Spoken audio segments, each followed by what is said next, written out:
Controversy brewing tonight over the prisoner swap that freed Sergeant Bowe Bergdahl. Bergdahl's also under fire from fellow soldiers who say he's a deserter. Steve Handelsman has the latest. Bowe Bergdahl will stay for now at the U.S. hospital in Germany, far from Idaho, where he grew up. But the 5 Taliban exchanged for Bergdahl are back in the Middle East, welcomed in Qatar as heroes in this newly released video. They are senior leaders who critics say today should still be in Guantanamo. We gave the Taliban their starting team back. We put the 5 guys that have led this organization, have allegedly killed thousands of people and been responsible for that, back into home confinement, which could potentially lead to them being back on the battlefield. The White House says that won't happen, that the 5 will be monitored. That these 5 detainees do not and will not pose a significant threat to the United States. But Republicans charge the president made a deal with terrorists and failed to warn Congress. This is not a partisan issue. It's just a matter of the law and breaking the law. The White House claims a rush was warranted. The last video shows Bowe's mental health declining.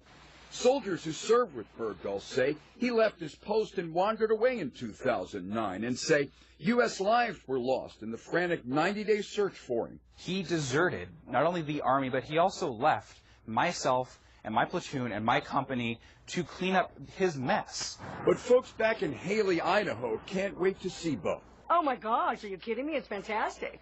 Been waiting, what, 5 years? And now, a bit longer. House hearings into this prisoner swap could actually take place before U.S. Army doctors say Bergdahl is fit to go home.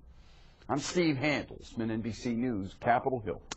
Congressman Blake Farenthold is among those on Capitol Hill who questioned the prisoner swap that led to Bergdahl's release. He disagrees with the White House assessment that it was the right thing to do. Listen, everybody's happy Sergeant Bergdahl is out. But we traded 5 of the worst Taliban leaders that were in Guantanamo Bay.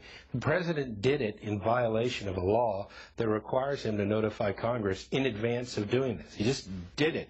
Have we set the price of one American soldier as 5 terrorists? It's a dangerous precedent to set.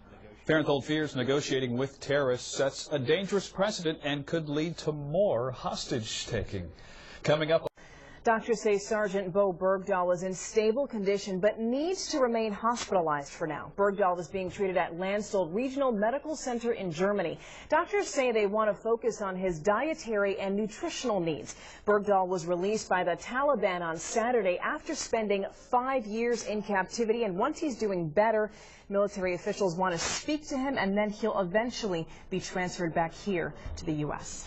In the meantime, some questions being raised about the swap that led to Bergdahl's freedom.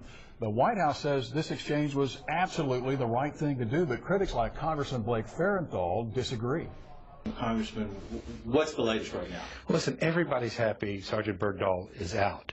But we traded 5 of the worst Taliban leaders that were in Guantanamo Bay.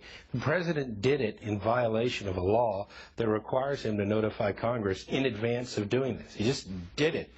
The congressman says negotiating with terrorists sets a dangerous precedent and could lead to more hostage-taking.